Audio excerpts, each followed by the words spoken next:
Semangat pagi! Di sini Om Ayoyo menyapa Anda semua dimanapun Anda berada. Kali ini saya akan bercerita tentang perhitungan pengecatan dinding.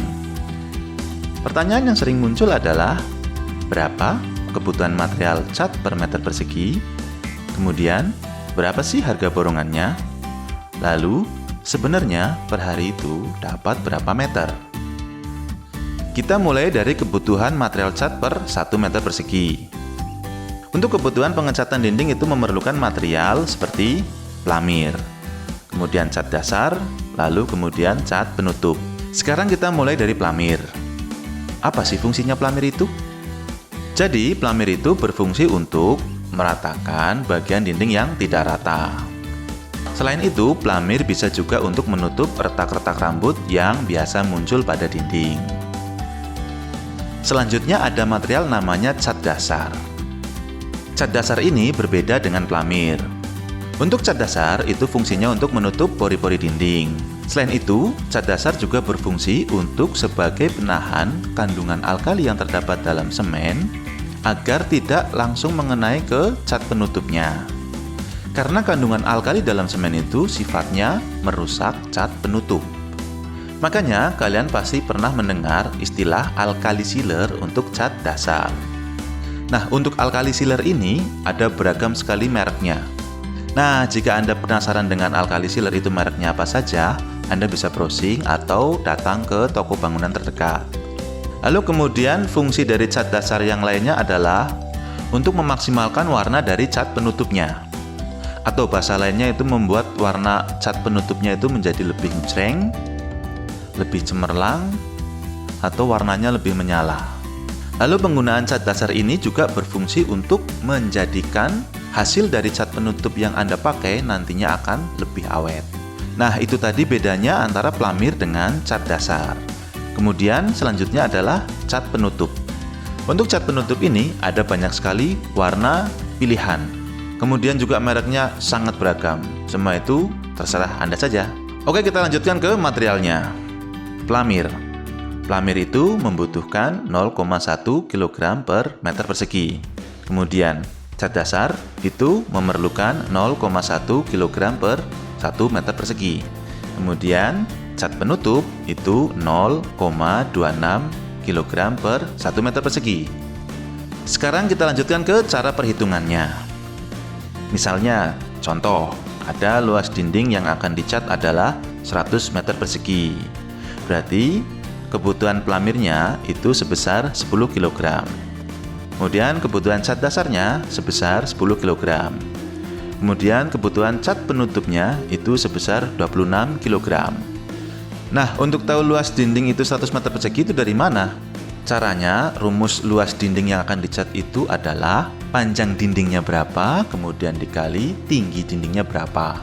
Misalnya, panjang dindingnya adalah 3 meter, kemudian tinggi dindingnya adalah 3 meter.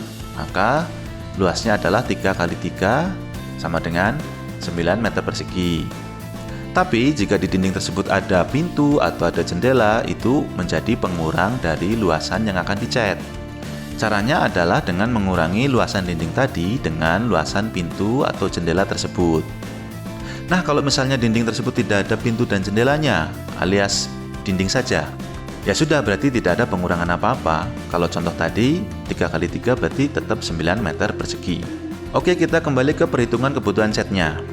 Jadi di toko itu ada beragam sekali wadah atau kaleng catnya. Sebagai contoh untuk cat penutup sebesar 26 kg.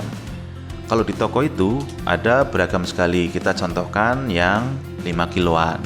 Berarti kalau mau beli di toko dengan cat yang 5 kiloan itu membutuhkan 5,2 kaleng.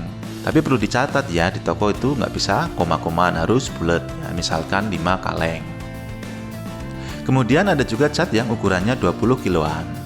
Nah, kalau Anda ingin membeli dengan cat yang ukuran 20 kiloan, berarti kebutuhannya 1,3 pail. Dengan catatan tadi, di toko itu tidak bisa membeli koma-komaan, harus bulat. Misalnya 1 pail. Nanti yang 0,3 pail ini nanti dikonversi ke yang 5 kilo atau yang lainnya. Oke, sekarang kita lanjut ke kebutuhan tenaga per 1 meter persegi. Berapa sih kebutuhan tenaga untuk pengecatan dindingnya? Subscribe Omah Yayo. Tekan tombol subscribe-nya, lalu tekan like-nya, kemudian tuliskan komen, dan share jika Anda suka dengan video ini. Oke, kembali ke video.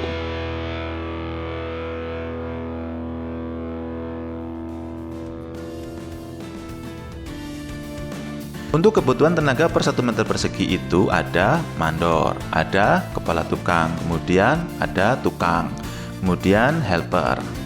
Lalu hitungannya bagaimana? Untuk mandor itu ada 0,03 OH, kemudian kepala tukang itu 0,0063 OH. Kemudian untuk tukang itu 0,063 OH. Lalu helpernya itu 0,02 OH. Lalu angka-angka ini untuk apa? Angka-angka tersebut itu untuk menentukan estimasi dari harga upah pengecatan dinding per meter persegi. Oke, kita lanjut ke perhitungannya. Misalnya mandor itu 150.000.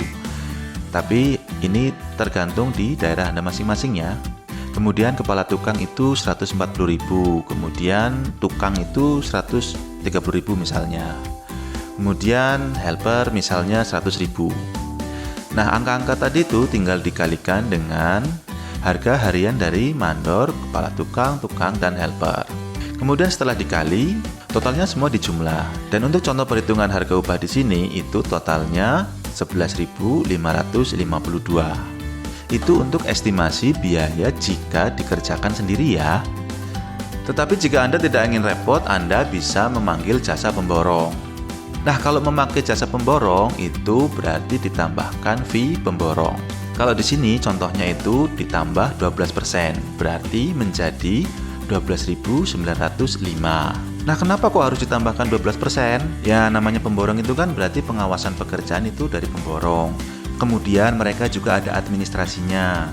Dan juga perusahaannya itu kan ingin terus berkembang kan? Oke, selanjutnya adalah sebenarnya per hari itu dapat berapa meter persegi pengecatan dindingnya.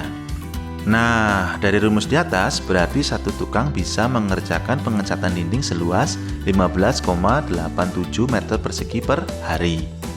Dari rumus ini juga bisa terlihat estimasi berapa hari pengecatan dinding itu akan selesai. Jadi tadi misalnya luasan yang akan dicat itu 100 meter persegi. Berarti kan tinggal dibagi saja dengan 15,87. Nah, bagaimana jika ternyata jumlah hari penyelesaian pekerjaan tadi itu masih dirasa kelamaan? Ya, berarti bisa dengan menambah jumlah grup dari tukang dan helpernya. Tapi dengan catatan tidak serta-merta dengan menambah grup tukang dan helpernya itu bisa mempercepat pekerjaannya. Sekarang Anda bayangkan misalnya dalam satu kamar ukuran 3x3 terdapat 1000 tukang dan helper. Nah, kira-kira bagaimana? Anda sudah tahu jawabannya. Oke, saya ulangi lagi. Jadi, untuk mengetahui perkiraan harga estimasi pekerjaannya itu, pertama, jika Anda tidak ingin menggunakan jasa pemborong, artinya Anda mencari sendiri materialnya, kemudian juga Anda mencari sendiri tukang-tukangnya, berarti Anda menggunakan contoh harga upah yang totalnya 11.552, kemudian ditambahkan dengan harga material yang tadi. Kemudian yang kedua, jika Anda menginginkan memakai jasa pemborong, artinya Anda tidak repot, Anda tidak perlu memikirkan membeli material-material, Anda tidak perlu memikirkan mencari tukang. Itu perhitungannya adalah yang pertama tadi itu dikali, misalnya fee pemborong itu 12%, berarti ditambahkan 12% atau dikali 1,12. Berarti harga upahnya estimasi 11.552 ditambahkan dengan harga material dijumlahkan, kemudian baru dikali 1,12. Kemudian yang ketiga, Anda memakai jasa pemborong tapi material dari Anda. Ya, Anda masih sedikit repot dengan harus membeli material-material yang dibutuhkan. Nah, untuk perhitungannya berarti memakai yang contoh harga upah ini 11.552 dikali 1,12, yaitu 12.905. Oke, itu tadi cerita kami tentang perhitungan kebutuhan pengecatan dinding. Mohon maaf bila ada salah dalam penyampaian. Sekian dan terima kasih.